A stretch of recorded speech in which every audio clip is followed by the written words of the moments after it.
Welcome to the marvelous land of Oz. I'm Mardell, reading The Emerald City of Oz by L. Frank Baum.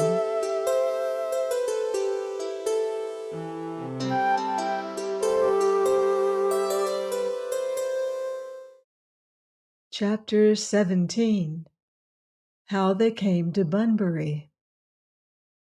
Wandering through the woods without knowing where you are going or what adventure you are about to meet next is not as pleasant as one might think. The woods are always beautiful and impressive, and if you are not worried or hungry, you may enjoy them immensely. But Dorothy was worried and hungry that morning, so she paid little attention to the beauties of the forest and hurried along as fast as she could go. She tried to keep in one direction and not circle around, but she was not at all sure that the direction she had chosen would lead her to the camp. By and by, to her great joy, she came upon a path. It ran to the right and to the left, being lost in the trees in both directions, and just before her, upon a big oak, were fastened two signs, with arms pointing both ways. One sign read, "Take the other road to Bunbury," and the second sign read, "Take the other road to Bunnybury."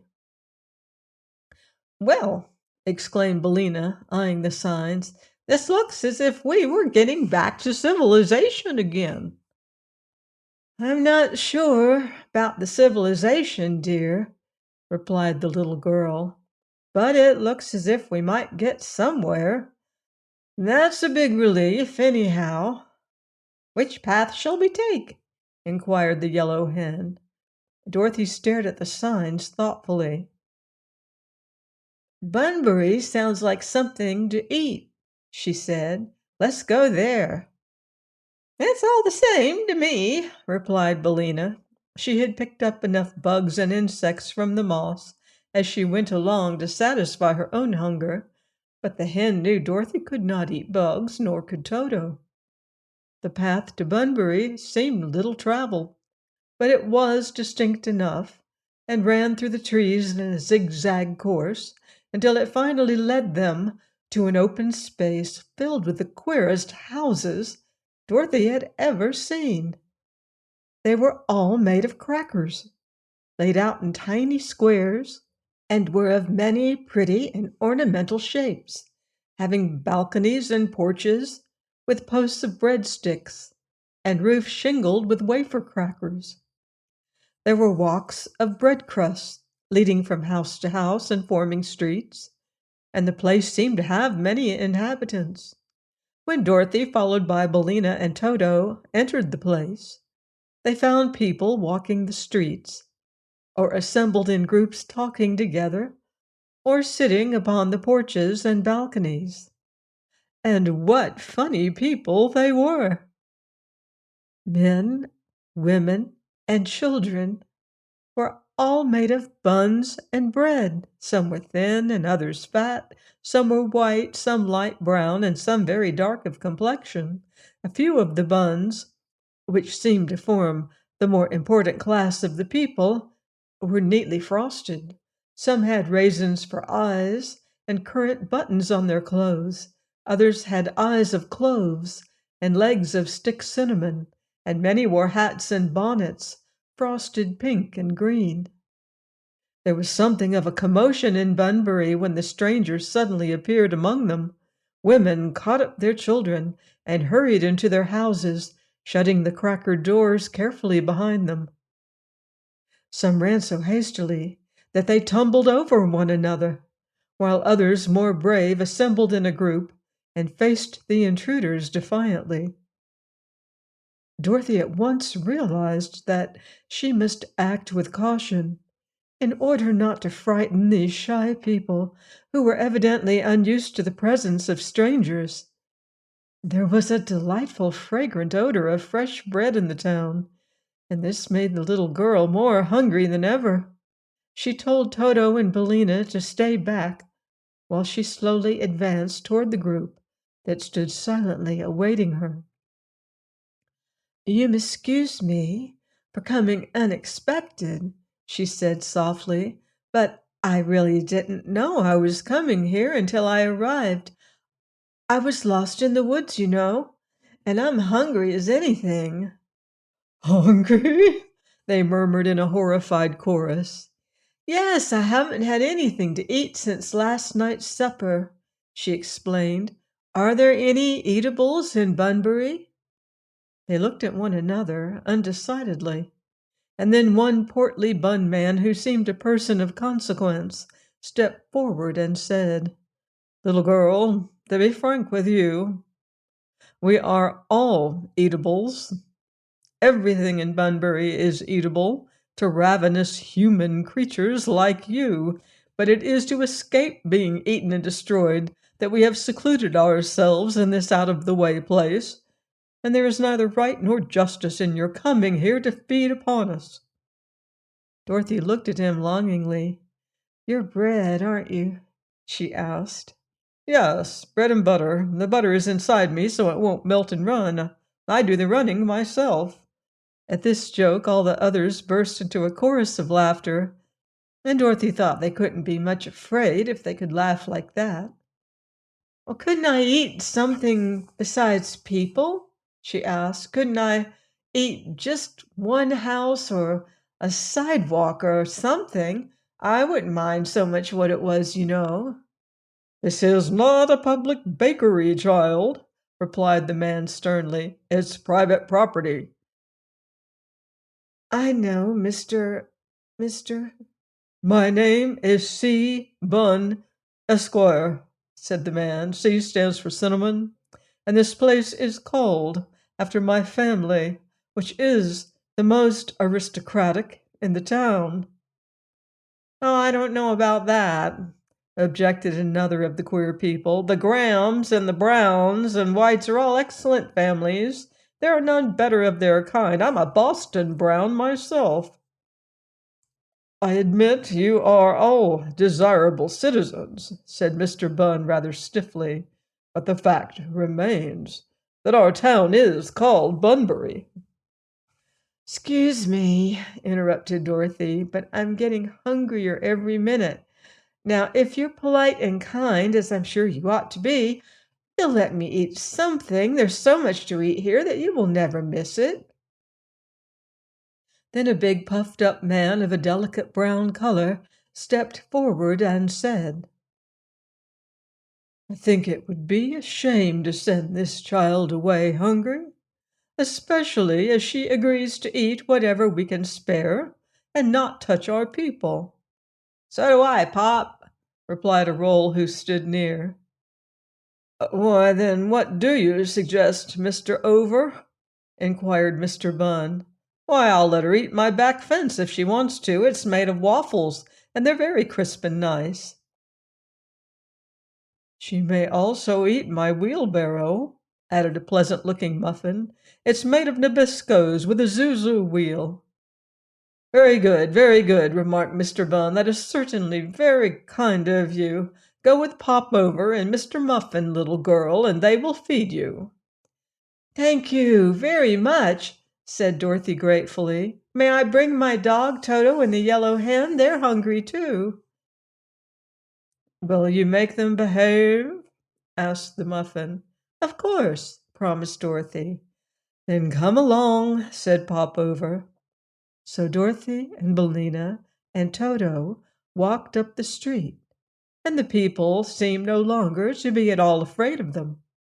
Mr. Muffin's house came first, and as his wheelbarrow stood in the front yard, the little girl ate that first. It didn't seem very fresh, but she was so hungry that she was not particular. Toto ate some too, while Billina picked up the crumbs. While the strangers were engaged in eating, many of the people came and stood in the street, curiously watching them. Dorothy noticed 6 roguish-looking brown children standing all in a row, and she asked, Who are you, little ones? We're the Graham Gems, replied one, and we're all twins. I wonder if your mother could spare one or two of you, asked Melina, who decided that they were fresh baked. But at this dangerous question, the six little gems ran away as fast as they could go. You mustn't say such things, Melina, said Dorothy reprovingly. Now let's go into Popover's backyard and get the waffles. I sort of hate to let that fence go, remarked Mr. Over nervously as they walked toward his house. The neighbors back of us are soda biscuits, and I don't care to mix with them. But I'm hungry yet, declared the girl. That wheelbarrow wasn't very big. I've got a shortcake piano, but none of my family can play on it, he said reflectively. Suppose you eat that. All right, said Dorothy. I don't mind. Anything to be accommodating. So Mr. Over led her into the house, where she ate the piano, which was of an excellent flavor. Is there anything to drink here? She asked. Yes, I've a milk pump and a water pump. Which will you have? I guess I'll try 'em both, said Dorothy. So Mr. Over called to his wife, who brought into the yard a pail made of some kind of baked dough, and Dorothy pumped the pail full of cool, sweet milk and drank it eagerly. The wife of Popover was several shades darker than her husband. Aren't you overdone? The little girl asked her. No, indeed, answered the woman. I'm neither overdone nor done over. I'm just Mrs. Over, and I am the president of the Bunbury Breakfast Band. Dorothy thanked them for their hospitality and went away. At the gate, Mr. Cinnamon Bun met her and said he would show her around the town. We have some very interesting inhabitants, he remarked, walking stiffly beside her on his stick cinnamon legs. And all of us who are in good health are well bred. If you are no longer hungry, we will call upon a few of the most important citizens. Toto and Billina followed behind them, behaving very well, and a little way down the street they came to a handsome residence where Aunt Sally Lunn lived. The old lady was glad to meet the little girl, and gave her a slice of white bread and butter which had been used as a doormat. It was almost fresh, and tasted better than anything Dorothy had eaten in the town. Where do you get the butter? She inquired. We dig it out of the ground, which, as you may have observed, is all flour and meal, replied Mr. Bunn. There's a butter mine just at the opposite side of the village. The trees which you see here are all doleanders and doderas, and in the season we get quite a crop of doughnuts off them. I should think the flour would blow around and get into your eyes, said Dorothy. No, said he, but we are bothered with cracker dust sometimes, but never with flour. Then he took her to see Johnny Cake, a cheerful old gentleman who lived nearby. I suppose you've heard of me, said old Johnny with an air of pride. I'm a great favorite all over the world. Aren't you rather yellow? Said Dorothy, looking at him critically. Maybe, child, but don't think I'm bilious, for I was never in better health in my life, replied the old gentleman. If anything ailed me, I'd willingly acknowledge the corn. Johnny's a trifle stale, said Mr. Bunn as they went away, but he's a good mixer and never gets cross-grained. I will now take you to call upon some of my own relatives. They visited the sugar buns, the currant buns, and the Spanish buns, the latter having a decidedly foreign appearance. Then they saw the French rolls, who were very polite to them, and made a brief call upon the Parker H. Rolls, who seemed a bit proud and overbearing. But they're not as stuck up as the Frosted Jumbles, declared Mr. Bunn, who are people I really can't abide. I don't like to be suspicious or talk scandal, but sometimes I think the jumbles have too much baking powder in them." Just then a dreadful scream was heard, and Dorothy turned hastily around to find a scene of great excitement a little way down the street. The people were crowding around Toto and throwing at him everything they could find at hand. They pelted the little dog with hardtack crackers and even articles of furniture, which were hard baked and heavy enough for missiles. Toto howled a little as the assortment of baked stuff struck him, and he stood still with head bowed and tail between his legs, until Dorothy ran up and inquired what the matter was. "Matter?" cried a rye loafer indignantly. "Why, the horrid beast has eaten 3 of our dear crumpets, and is now devouring a salt-rising biscuit." "Oh, Toto, how could you?" exclaimed Dorothy, much distressed. Toto's mouth was full of his salt-rising victim, so he only whined and wagged his tail. But Billina, who had flown to the top of a cracker house to be in a safe place, called out, "Don't blame him, Dorothy. The crumpets dared him to do it." "Yes, and you pecked the eyes out of a raisin bun, one of our best citizens," shouted a bread pudding, shaking its fist at the yellow hen. "What's that? What's that?" wailed Mr. Cinnamon Bun, who had now joined them. "Oh, what a misfortune! What a terrible misfortune!" "See here," said Dorothy, determined to defend her pets. "I think we've treated you all pretty well, seeing your eatables and regular food for us. I've been kind to you and eaten your old wheelbarrows and pianos and rubbish and not said a word.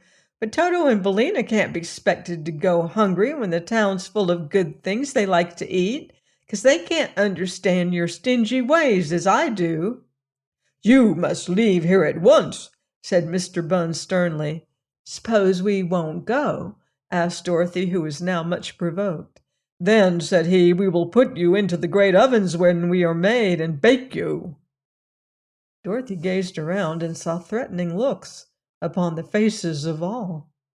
She had not noticed any ovens in the town, but they might be there nevertheless, for some of the inhabitants seemed very fresh. So she decided to go, and calling to Toto and Billina to follow her, she marched up the street with as much dignity as possible, considering that she was followed by the hoots and cries of the buns and biscuits and other baked stuff. Please join me next time for more magical adventure here on the marvelous Land of Oz. Goodbye for now. See you in Oz.